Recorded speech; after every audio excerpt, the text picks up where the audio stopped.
Salud amigos. 17 de septiembre de 2018, Rusia y Turquía acuerdan crear una zona desmilitarizada de 15 o 20 kilómetros en relación con la provincia siria de Idlib. La situación se pone interesante en esas latitudes y el acuerdo de Sochi, 20 de septiembre de 2018, abre paso a los combatientes extranjeros en Idlib para regresar a sus países y esto cambia en algo la situación preocupante que había.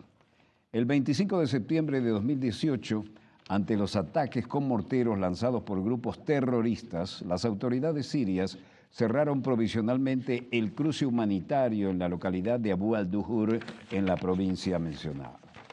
El 3 de octubre de 2018, Erdogan quiere incluir Idlib en la línea fronteriza donde está el ejército turco, dice el escritor Husni Mahalim en español, y en este sentido la continuidad de los acontecimientos nos lleva al 29 de noviembre de 2019.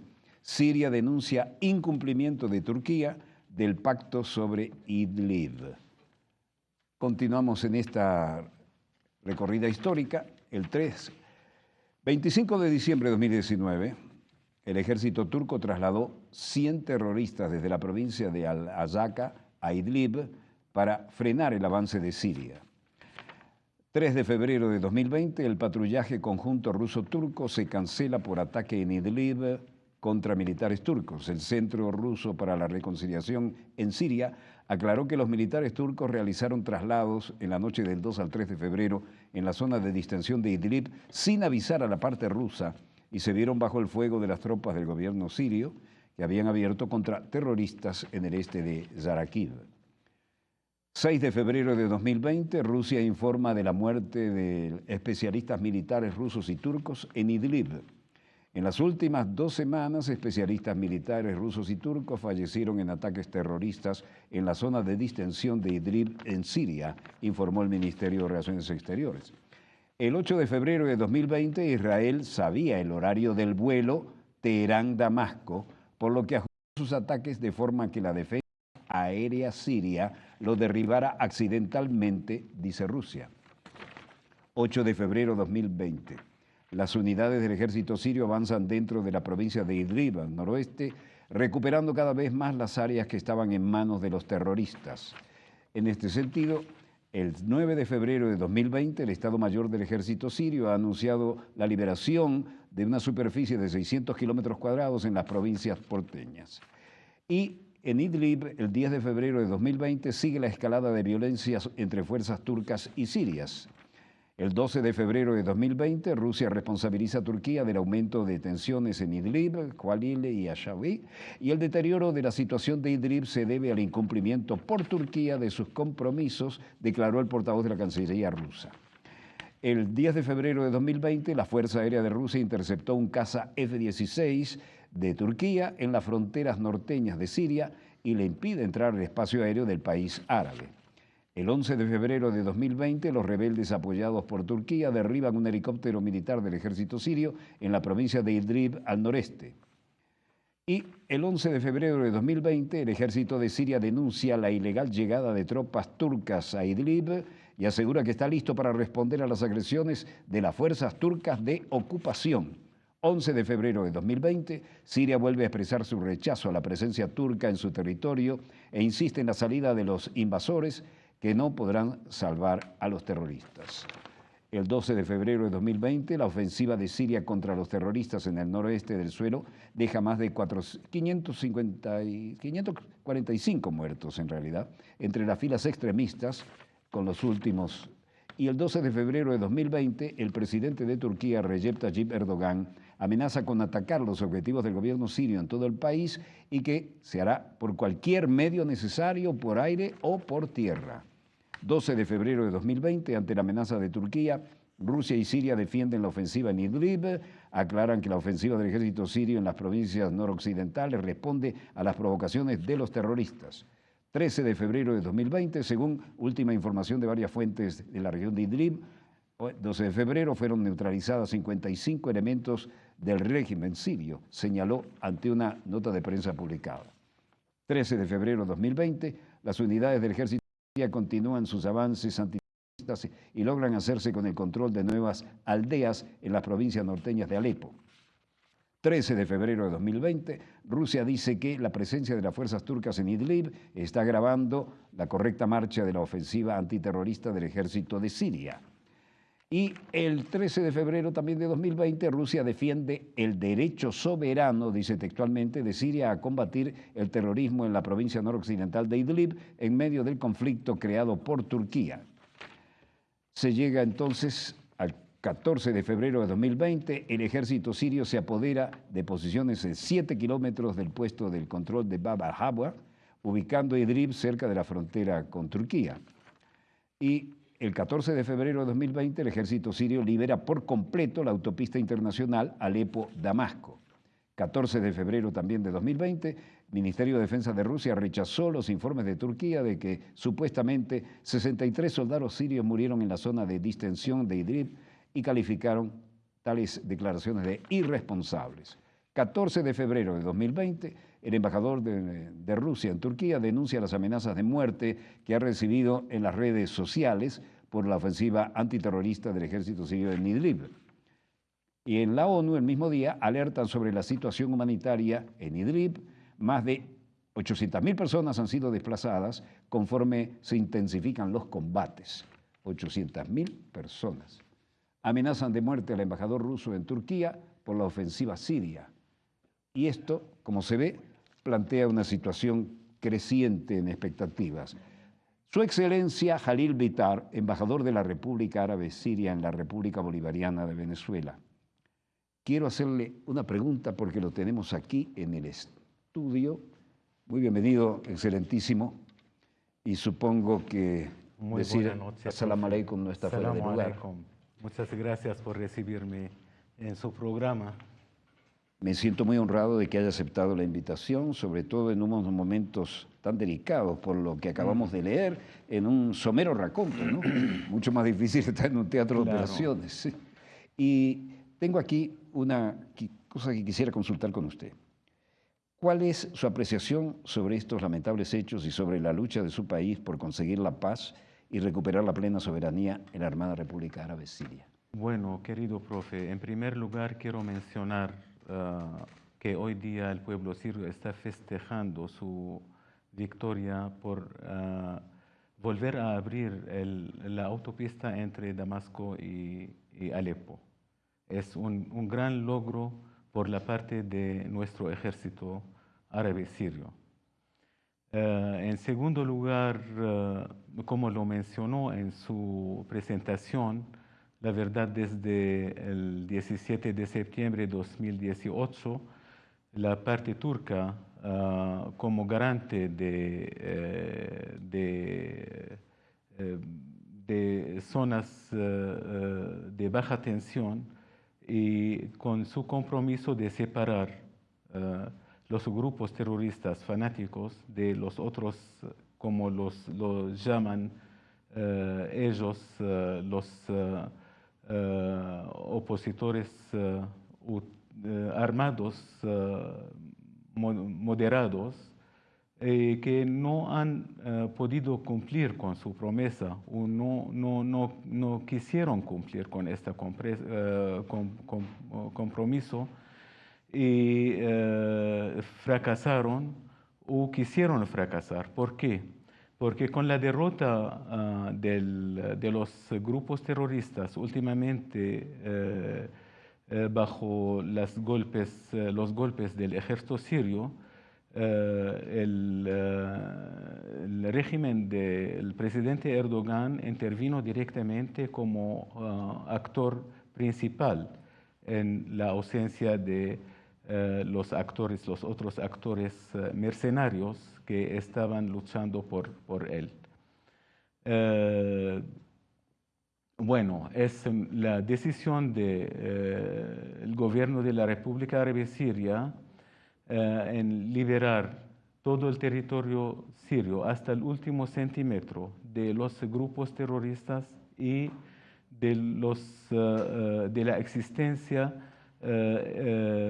militar extranjera sobre el terreno sirio, sea norteamericana, sea turca o cualquier otra existencia militar extranjera. ¿Por qué? La agresión turca últimamente cuando entraron con tanques, artillería pesada, en lugar de tener, como dijo el acuerdo entre Rusia, Irán y Turquía, que los turcos tenían que instalar 12 puntos de control con soldados y armas livianas, pero ellos no respetaron este compromiso y entraron con tanques y bueno, hicieron como bases militares en estos puntos y hasta creo que hoy o ayer instalaron un otro punto militar fuera de Lo establecido en el acuerdo. establecido en este acuerdo. Y el señor Erdogan está mostrando su cara verdadera ahora, su cara verdadera en proteger a los grupos terroristas reconocidos por la parte de las Naciones Unidas que son grupos terroristas y hay que luchar en contra de ellos. Él vino a protegerlos con su ejército y con cientos de soldados estos últimos días. En el ámbito de las Naciones Unidas, que me ha tocado cubrir durante algunas décadas, ocurre lo que se ve en las cámaras de TV Naciones Unidas, TV ONU, y lo que sale al exterior, pero también hay unos movimientos permanentes de acercamiento, discretos, no tan discretos, para hacer presiones. Los organismos internacionales de este calibre, que son la esperanza, ¿no?, como siempre lo han sido, ¿están realmente cumpliendo su deber o se desdibuja las resoluciones y hay gente que las ignora, pese a ser miembro de la ONU? Lamentablemente las Naciones Unidas no están cumpliendo con la Carta Magna de las Naciones Unidas, porque veamos que siempre Estados Unidos quiere manejar esta organización internacional a favor del imperialismo internacional y del sionismo internacional. Mira, si podemos ver las resoluciones que ha tomado el Consejo de Seguridad de las Naciones Unidas a favor del pueblo palestino, por ejemplo, a favor de la causa palestina. 242, 383, la famosa y todas las resoluciones que están en un libro ya. Siempre han chocado con un veto de la parte de Estados Unidos. Y lo que está haciendo ahora el presidente Trump, presidente de los Estados Unidos, que está regalando tierras que no le pertenecen a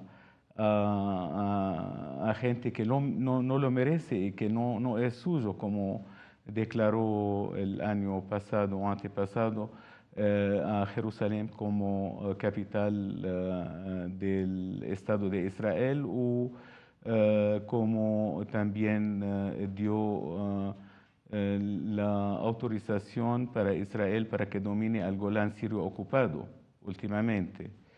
Y todo esto está en contra de la legalidad internacional y no está respetando las mismas resoluciones que ha tomado el Consejo de Seguridad y las Naciones Unidas a favor de la causa palestina, del derecho del retorno a los palestinos y de las resoluciones 242 y 338 en que las fuerzas de ocupación tienen que regresar hasta la línea originaria trazada anteriormente por acuerdo. Claro, la línea de el 6 de junio de 1967. Por lo demás, Jerusalén también somos dolientes los cristianos, ¿no? Claro, Y eso es una ciudad santa internacional. Es una ciudad santa internacional para los cristianos, para los musulmanes y para los judíos. No puede ceder como si fuera suya la ciudad de Jerusalén al gobierno de ocupación israelí. A todo esto, ¿tienen validez las resoluciones de los organismos internacionales o se aplican manu militari y de acuerdo a los intereses y áreas de influencia de las potencias? Esperemos que llegue el día de que se respete el derecho internacional y se respeten las resoluciones de las naciones, del Consejo de Seguridad de las Naciones Unidas a favor de todos los pueblos del mundo, a favor de la humanidad. Creo que la crisis o la guerra en contra de Siria ha jugado un rol muy importante en la geopolítica internacional, en devolver el mundo multipolar en vez de unipolar que se estaba manejando por los Estados Unidos. Ahora se ve que el rol de la Federación Rusa en el escenario internacional, el rol de China, de la República China también en el escenario internacional, y creo que va a haber un equilibrio en las relaciones internacionales en adelante. ¿Se está reflejando eso a nivel de los organismos internacionales como la ONU, las Naciones Unidas? Esperemos. Se está reflejando. Si usted recuerda los vetos que ha usado Rusia a favor de la legalidad internacional sobre lo que está pasando en Siria en defensa del derecho internacional, podemos creer que hay esperanza en esto. Detrás de esto, me viene a la mente un tema que siempre está presente allí, ¿no? ¿Cuál es la actitud de ustedes frente al tema palestino?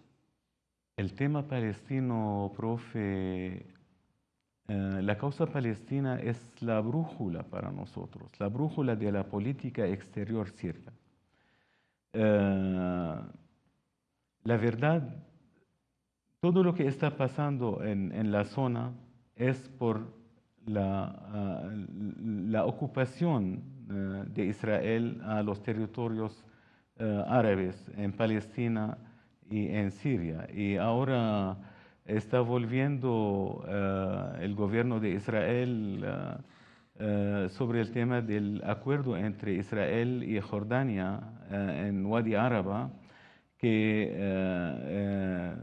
el gobierno de Jordania alquiló a esta parte a Israel por 25 años, pero ahora el primer ministro israelí no quiere dejarlo, quiere anexarlo al territorio que ocupa. ¿Esto viene de la época del famoso rey de Jordania o fue posterior? No, desde la época del rey Hussein de Jordania, sí. Por eso no hay confianza en acuerdos con los israelíes. No existe la confianza. Bueno, pero ellos se sienten apoyados con el derecho de veto de Estados Unidos en cualquier momento cuando hay una sanción fuerte contra ellos, y si ha sido, la historia así lo demuestra, ¿no? Claro, exactamente. Y lo que está pasando en Siria ahora, mira, el acuerdo entre Turquía y Israel. Ayer, por ejemplo, hubo un ataque de la parte de Israel sobre la ciudad de Damasco, o el entorno de la ciudad de Damasco, en el mismo tiempo de la entrada del ejército turco al territorio sirio. Es una concordancia. Una extraña sincronización. Claro. En la prensa sale el presidente Erdogan para decir que estamos en contra de las decisiones de Israel en contra del pueblo palestino, pero en realidad hay una concordancia total entre ellos. Bueno, ambos trabajan bajo el orden del gran maestro en Washington. Bueno, este maestro es un poco tosco, ¿no? Ha habido mejores maestros que este, ¿no? Sí, sí. Por lo menos este juega de forma clara. Los otros son lados de una sola moneda, la verdad. Todos los presidentes de Estados Unidos, las decisiones que toman vienen de los institutos estratégicos de estudios políticos y siempre a favor del imperialismo internacional y del sionismo en el tema de nuestra zona. Sí. Yo tengo que repetir algo porque fue un testimonio que me sorprendió. Tuve el honor de ser invitado a un curso internacional sobre el papel de los lobbies, que es fundamental para entender la política exterior de Estados Unidos, Claro. el papel de los lobbies en la toma de decisión en la política internacional. En la escuela Fletcher de la Universidad Tufts, que era la escuela de los Kennedy. Y resulta que recorrimos Estados Unidos, yo ya lo conté alguna vez, de norte a sur, de este a oeste, todos los lobbies y cómo actuaban y sus intereses. Y cuando termina el curso, hay dos lobbies que no figuran en el pensum. El del aparato tecnológico militar industrial, es decir, las grandes fábricas de armamento. De armas. Y el lobby pro-israelí. No figuraron nunca en el pensum. Una cosa altamente sorprendente, ¿no? Y esto como que se perpetúa. Claro, claro, claro. Y ahora podemos recordar el tema del acuerdo del siglo como... Ese es un temazo. A ver, denos su opinión. Mi opinión es un acuerdo entre Trump y Netanyahu, porque la otra parte estaba ausente en este acuerdo. No estaba presente. Y para escapar a problemas internos adentro de Estados Unidos en que concierne al presidente Trump y otros problemas para el primer ministro israelí Netanyahu. Sí. Lo que yo voy a decir... Este tema es rechazado totalmente de la parte nuestra porque no devuelve los derechos a los dueños de estos derechos al pueblo palestino. Hay una descarada voluntad de modificar el mapa geopolítico del Medio Oriente, ¿no? Con o sin respaldo legal. Bueno, ellos quisieron a través de destruir a Siria, la verdad, cambiar el mapa geopolítico de Siria. Pero gracias a Dios han fracasado en esto, este complot se chocó y se quebró en las puertas de Damasco. Bueno, las puertas de Damasco son una referencia histórica inevitable. Verdad. Pero a mí me preocupa este descaro con que se está actuando, ¿no? Porque en un mundo interconectado vía satélite, en un mundo de Internet, que era un secreto militar en su época y ahora lo tienen hasta los niños, es imposible ocultar una maniobra de este tipo. Claro. Hay un descaro de decir, vamos a hacerlo y lo hacemos, y si hay un problema después veremos cómo arreglamos el aspecto legal, moral o ético. Es la sensación que uno tiene, ¿no?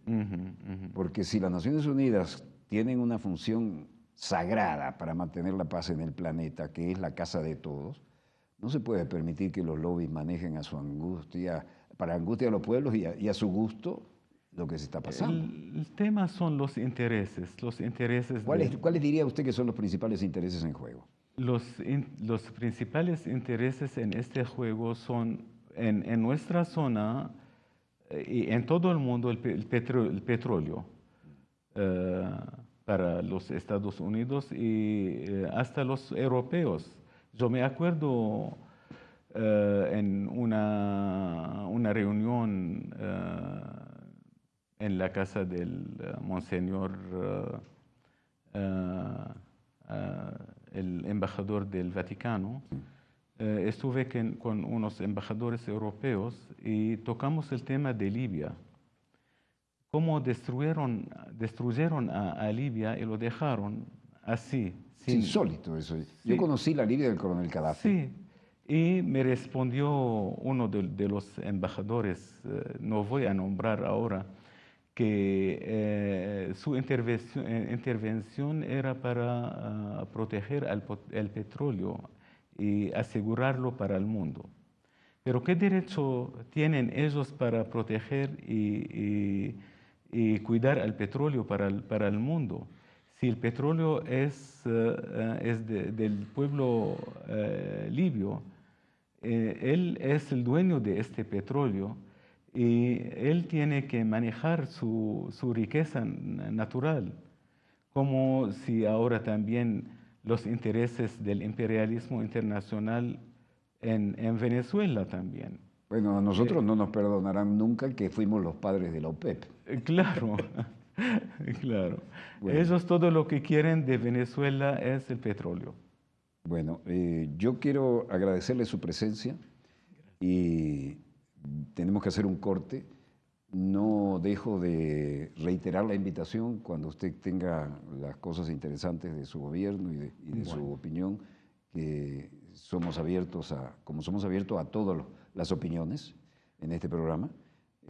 Considérese usted la posibilidad de volver a dialogar con nosotros, que será un honor para la doctora Alida Sanoja Maneiro, nuestra productora, y para este servidor coproductor. Y desde entonces, bueno, inshallah, ¿no? Inshallah. Bueno, el honor es mío, profe, y muchas gracias por la invitación otra vez. Y quiero felicitarlo en este día de amistad y de los enamorados. Y un saludo para todo el pueblo venezolano. Muchísimas gracias. Shukran. Gracias, shukran. Disponga de las cámaras para un corte, señor director, y volvemos de inmediato con más acontecimientos en pleno desarrollo. Adelante. Bueno, volvemos al ámbito internacional. Tengo aquí algunas informaciones de última hora y otras que no lo son tanto, pero que están en pleno desarrollo. Y vean esto, ¿no? Bibi le llaman a Netanyahu, es su apodo de campaña incluso, y siempre ha sido así. Regañó Bibi Netanyahu, en la familia importante, ¿no? Pero su hermano fue el héroe del rescate de Entebbe, ¿no? Y Bibi cumplió su servicio militar y se dedicó a la política, ¿no? Regañó al Consejo de Derechos Humanos de las Naciones Unidas, es decir, al organismo que por votación permitió la creación del Estado de Israel, ¿no? Porque este consejo hizo un informe sobre las empresas involucradas en asentamientos israelíes ilegales.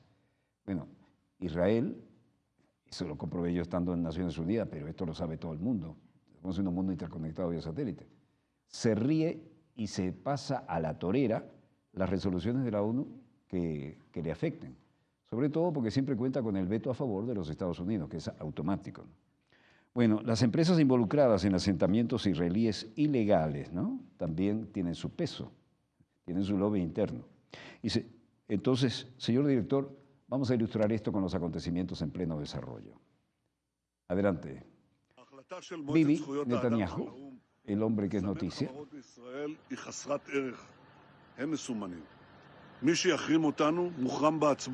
בשנים האחרונות קידמנו בארצות הברית, ויש כבר ברוב המדינות שם חוקים שמי שמחרים את ישראל נענש בעצמו. Bueno, Bibi Netanyahu se muestra enojado con el Consejo de Derechos Humanos de las Naciones Unidas porque este informe de la ONU sobre empresas involucradas en los asentamientos israelíes amenazan con boicotear a la ONU en los derechos humanos. La Oficina de Derechos Humanos de la ONU nombró el miércoles a 112 compañías que, según dijo, tienen vínculos comerciales con asentamientos judíos en Cisjordania, lo que enfureció a Israel y al Bibi. Los palestinos amenazan con emprender acciones legales contra las empresas. Y los videos muestran las empresas de acuerdo a cómo se están moviendo las cosas. Mientras tanto, podemos pasearnos un momento por otros temas vinculados con este, ¿no? La vista de las empresas de acuerdos que mencionaron en el informe y además, para no quedarnos atrás, Netanyahu dice, la resolución del Consejo de Derechos Humanos de las Naciones Unidas para marcar empresas en Israel no tiene valor. Es decir, se salta a la torera las resoluciones de la ONU, que fueron las que crearon la oportunidad del Estado de Israel. Y el Consejo de Derechos Humanos de la ONU, están marcados aquí, quien sea el que boicotee, es boicoteado. Vaya paradoja, ¿no? La vista de esta situación, la Organización de Liberación de Palestina, el oficial Abu Youssef, Basel Youssef, dice, hemos abordado este problema con objetivo de que las organizaciones internacionales y especialmente de las Naciones Unidas, incluido el Consejo de Derechos Humanos, lo tomen en serio a través de la publicación de los nombres de estas empresas. Y podemos pasearnos un momento por las redes sociales con muy interesante información adicional. Veamos.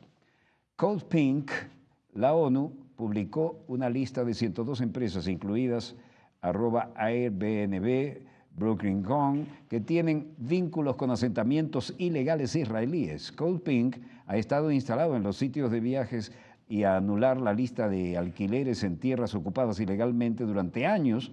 Con suerte, tal vez esta vez lo escuchen, ¿no? Porque el derecho de veto a favor de Israel funciona. El gobierno extranjero maligno del apartheid se jacta del papel fundamental que juega en socavar los derechos constitucionales de los estadounidenses. Y esto lo dice @Max Blumenthal. Mientras tanto, esto no termina. Hay una relativa calma, pero vean esto. AIPAC, un lobby israelí, quiere una guerra. Les apesta que ni el pueblo estadounidense ni el Congreso estén de acuerdo con esto. Y Ariel Gold dice no a la guerra con Irán. Mientras tanto, Code Pink también tiene un texto que dice, solo porque la amenaza inminente de una guerra a toda regla con Irán ha disminuido, no significa que la pesadilla haya terminado para el pueblo iraní. Ayúdenos a demostrar que los iraníes, que condenamos las atroces acciones de nuestro gobierno al afirmar nuestra carta de disculpa, dice Peace with Iran. Siguen la guerra de comunicados y en este sentido tenemos una nueva referencia. Vean esto. Movimientos de damas en Code Pink pidiendo una apología.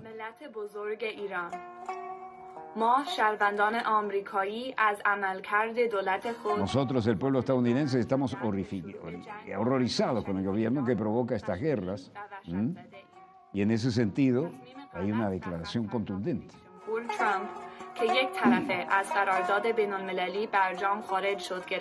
Llegaron hasta la Casa Blanca con la protesta, como acabamos de ver. ترور ژنرال قاسم سلیمانی همه و همه نشان دهنده این است که آقای ترامپ و دولت او در پی هدایت جنگ بین دو ملت آمریکا و ایران هستند. Aquí no quieren ningún tipo de guerra, quieren paz con Irán y no quieren entrar en el juego de los lobbies poderosos. Aquí vean, gente famosa está ahí. صلح و سازگاری مسلط آمیز است که هر دو ملت به سعادت خواهند رسید. در اینجا با شما عهد می‌بندیم que تمام نیروی خود را América dice no a las sanciones. Cuando ellos dicen América se refieren a Estados Unidos, ¿no? Se olvidan del resto. Mosca con eso. América somos todos, desde Canadá hasta la Patagonia.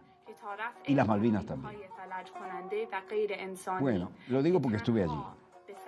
و آزار مردم عادی منجر می شود از پی نخواهیم نشست و بدین وسیله nuestra esperanza es que acepten nuestra mano y lleguemos a tener paz con Irán, por ejemplo, que nadie trate de generar guerras.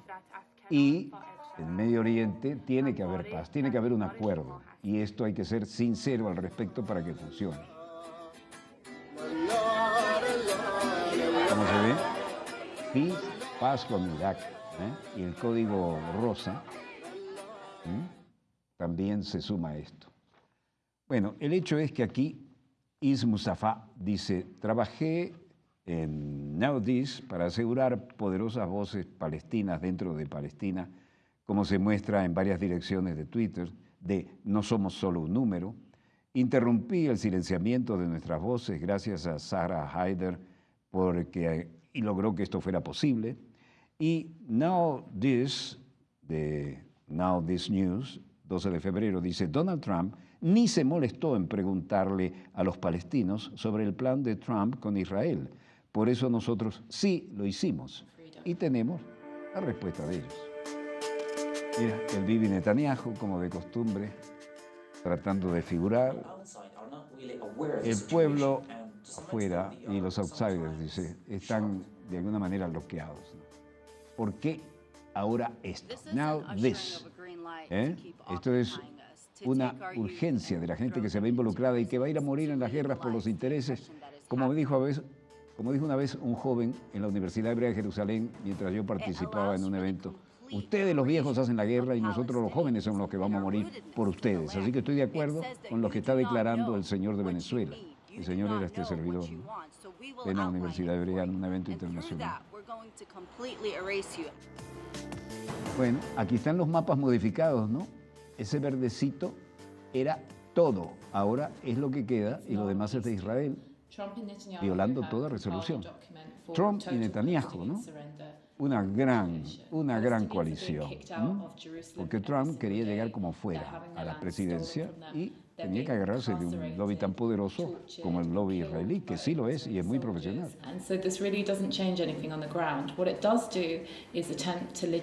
Es un intento de victimizar a los que están en este proceso internacional y no lo vamos a permitir. Es una implicación en la vida diaria y esto nos afecta a todos y me afecta a mí.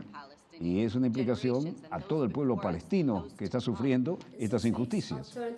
Y 6 semanas, desde que nunca ha habido una falta para imaginarnos en lo que es cumplir con la convivencia, y sin embargo seguimos siendo los que no solo nos sacan de los nuestros derechos, y lo que realmente sentimos como jóvenes es que no merecemos este tipo de vida. Queremos paz, queremos convivencia. Queremos convivencia con todos los pueblos del Medio Oriente. Miren este muro. Ese es un súper muro. Yo crucé el muro de Berlín en la Guerra Fría y era un pigmeo al lado de esto. Esos son los muros que levantan con la determinación de dividir la convivencia, incluso en ciudades sagradas como esta, ¿no? En la que los católicos también tenemos dolores. Y acá aparece el energúmeno de la Casa Blanca jugando a favor del lobby israelí como corresponde, ¿no? Lo que dice es que hay que legalizar prácticamente la ocupación israelí ilegal que viola toda resolución de las Naciones Unidas, justo el organismo que dio lugar al nacimiento del Estado moderno de Israel, ¿no? Pero la futuro son las aspiraciones de aquellos que han sido desplazados y no se rinden. Entonces, ¿cuál es el destino de los palestinos? Vivir aislados en su propia tierra, en la que nacieron, ser cada tanto encarcelados, tener muros gigantescos que dejan pigmeo al muro de Berlín para que los lleven como ganado. Por aquí puedes andar y por allá no. ¿Qué es la paz entonces cuando no tenemos esa convivencia? Y sobre todo, tenemos que luchar por los derechos de que no haya... Miren el tamaño de esos muros, ¿no? Es insólito. No hay prácticamente un muro de ese tipo en ninguna zona de aspecto crítico en el mundo, ¿no? Bueno, lo que tenemos aquí es que la comunidad internacional también está reaccionando. Queremos vivir en paz, dicen los jóvenes, porque saben que en su proyecto de defensa de la tierra también tienen una guerra y cualquiera de ellos tiene que ser llamados a morir por lo que quieren los políticos, no los pueblos, ¿no? Queremos ser amigos, queremos justicia y queremos compartir en paz, tener esperanza para nuestro futuro y continuar encontrando la manera de estar en paz, conviviendo de alguna manera en nuestros territorios, porque la gente, sobre todo los veteranos que por razones políticas siempre juegan a la guerra, pero los jóvenes son los que van a morir allí. Entonces, esto es muy complicado, ¿no? Eso me recuerda a ese evento en la Universidad Hebrea de Jerusalén. BDS, el movimiento BDS, dice: a medida que la India, ya estamos en otras latitudes, ¿no?, adopta métodos de represión israelíes porque compra armas israelíes, la creciente resistencia al apartheid israelí y la situación hindú une a los palestinos, a los cachemires y a los indios de la India, ¿no? Esto se ha vuelto ya un tema internacional Y en este sentido, las recientes novedades dicen que están destinados a dañar irrevocablemente la democracia india y el marco constitucional. Y el gobierno de la autonomía dice que la zona de Cachemira, por ejemplo, es algo que todavía no se ha resuelto tampoco. Principales líderes políticos salen a manifestar y son detenidos. Y esto allana el camino para una adoración demográfica de la región. No. Desde un inicio Israel ha utilizado los asentamientos solo para judíos y se ha ido comiendo el territorio del que era palestino, como se ve aquí en este muy gráfico y pedagógico mapa. Y las minorías, ¿no?, siempre que no sean musulmanes, van funcionando, pero resulta que esto ha incluido la situación en otras latitudes. Y un pilar central del régimen es que solo otorga la ciudadanía judía a los que nacieron allí, pero si son judíos, pero prohíbe que un palestino tenga la ciudadanía donde nace, ¿no? Se están preparando para romper lo que es la conexión ancestral entre los hindúes. Ahí también hay un tema regular. Miren esas torres de seguridad y miren el tamaño de los muros. Explosión de palestinos sufriendo el apartheid. Esto es una cosa que uno no aceptaría o piensa que es algo tomado de una película de la Segunda Guerra Mundial, ¿no? Pero los extremos se tocan. Y la afinidad ideológica entre el gobierno hindú y el Bibi, todo lo que Israel consiga en ampliar sus mercados, su tecnología y mantener los votos a favor en la ONU, es lo que les ayuda a mantener estas posiciones que violan las resoluciones de la ONU. Entonces, esta es una jugada interesante del Bibi Netanyahu, ¿no? Pero ha jugado hasta ahora con los intereses, como corresponde, de sus electores.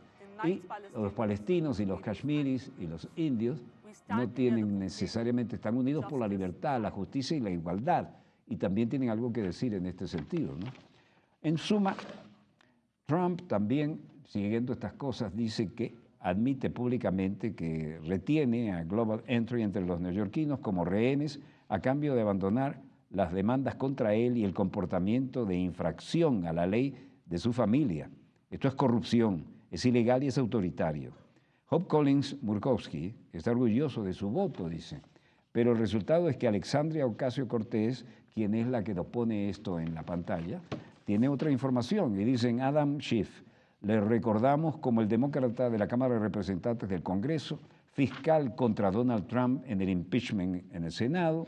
Trump abusó de su poder para obligar a Ucrania a anunciar investigaciones para su beneficio personal, congelando la ayuda militar.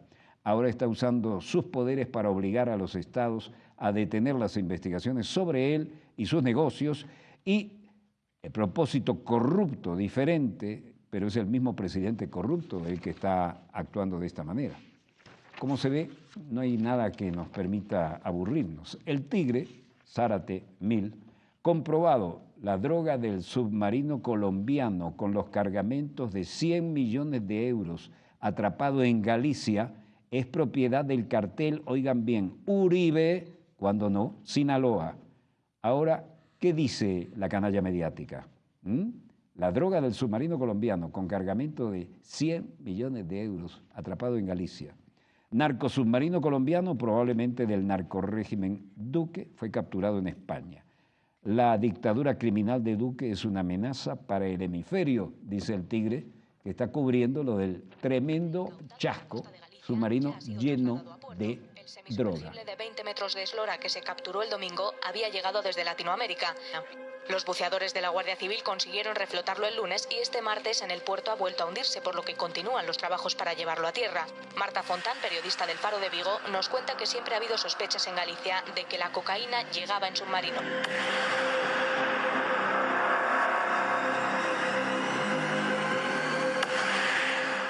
Fueron detenidos. Por ello se ha sabido que el cargamento procede de Colombia y que navegaron durante una veintena de días.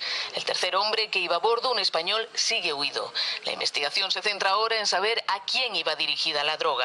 Se investiga 3 ¿Quién es responsable del envío desde Colombia? ¿Se puede manejar esto sin que ninguna autoridad naval o aeronaval lo note?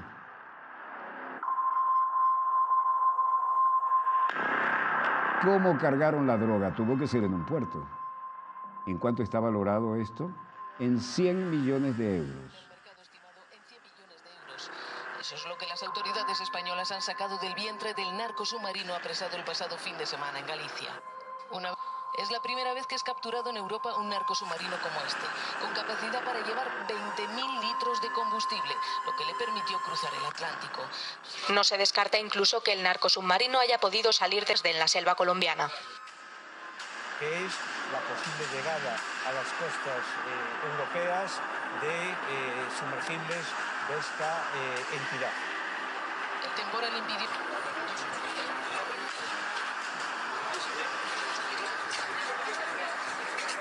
Los carteles de la droga. Marta Fontán, periodista del Faro de Vigo, nos cuenta que siempre ha habido sospechas en Galicia de que la cocaína llegaba en submarinos. Algunos detenidos en algún momento llegaron a decir, pues en alguna investigación policial, que sí que llegaba la droga en submarinos, pero hasta ahora no hubo ninguna evidencia. Es la primera vez que se sabe que un submarino que sale de Sudamérica, está claro que esa droga era... Bueno, lo que está clarísimo es lo que está a la vista, ¿no? Diego Argentino, Diego en la lucha, dice, atención, continúan bloqueando cuentas que muestran la realidad de Venezuela. Síganme en mis otras redes, ya que no sé por cuánto tiempo más vivirá mi Twitter. La batalla comunicacional es una de las más importantes. En el video les dejo la información. Abrazos a todos y a todas. Bueno, yo hubiera dicho a todas y a todos. Bueno, Adel Zabayán. Venezuela denuncia a Estados Unidos por crímenes de lesa humanidad ante la Corte Penal Internacional, @J.Arreaza, 13 de febrero del 2020. El canciller venezolano joven Arreaza viajó a La Haya, Países Bajos, para exponer ante la Corte Penal Internacional lo que para el gobierno venezolano son crímenes de lesa humanidad cometidos por Estados Unidos contra el pueblo del país sudamericano. Caracas sostiene que las sanciones impuestas afectan a asuntos vitales del pueblo venezolano, como el derecho a la alimentación y a la medicación, y es que las medidas coercitivas unilaterales que han recrudecido con la administración de Donald Trump impiden el libre acceso de Venezuela al mercado internacional. Bueno, Augusto César Sandino, Nicaragua, Bella Ciao, bravo, Sandino, inolvidable. Este derrotó a los gringos todas las veces que quiso.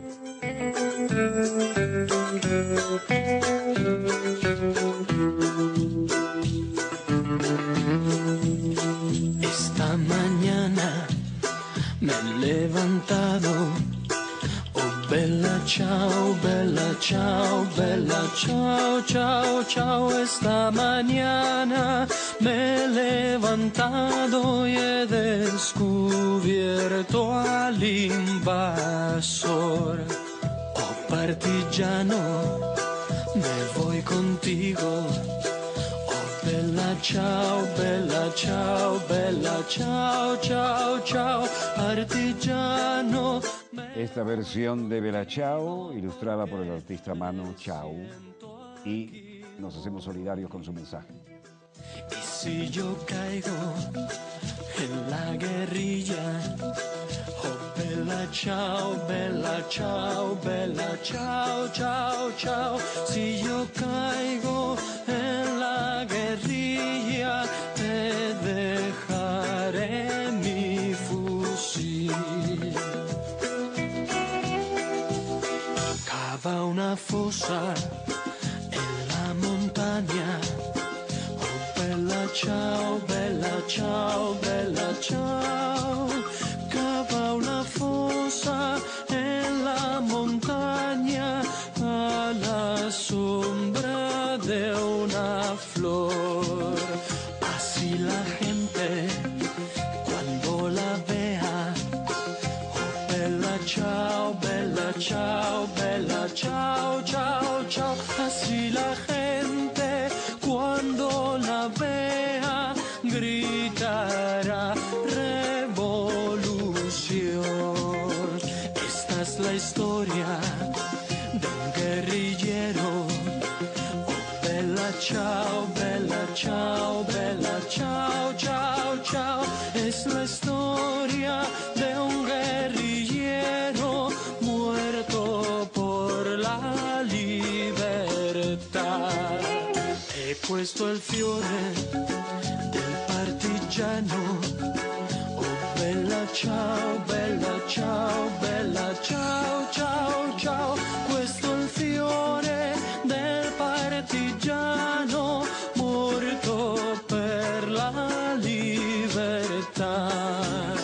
E questo è il fiore del partigiano muerto por la libertad. Esta es la historia de un guerrillero muerto por la libertad.